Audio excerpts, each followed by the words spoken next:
জিহাদের ময়দানে আমাদের মাটিয়ে করতে হবে। এই সম্পত্তির অধিকার আমরাই রাখবো। কেবলমাত্র এই সম্পত্তির অধিকার মুসলমানরাই রাখি।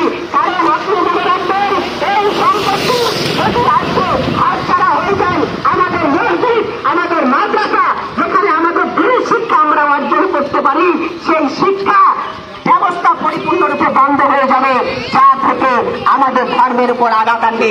তাই আমরা এই কালাকাইন মানছি না, আমরা এই কালাকাইন মানব না। ওয়াকফ বিল প্রত্যাহার চাই, ওয়াকফ বিল রিজেক্ট চাই, ওয়াকফ বিল বাতিল করতে হবে। এই কালাকাইন, এই কালো নিয়ম প্রত্যাহার করতে হবে, বাতিল করতে হবে। আমি আমার সংক্ষিপ্ত আলোচনা এখানে শেষ করছি। আপনাদের সম্মুখে বক্তব্য রাখবেন আমাদের শ্রদ্ধেয় স্যার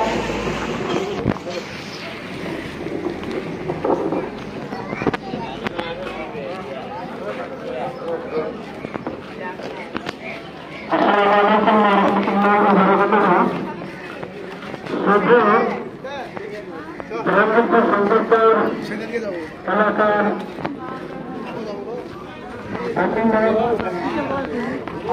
যারা এই কর্মসূচিতে অংশগ্রহণ করেছেন সবাইকে আন্তরিক শুভেচ্ছা অভিনন্দন এবং সালাম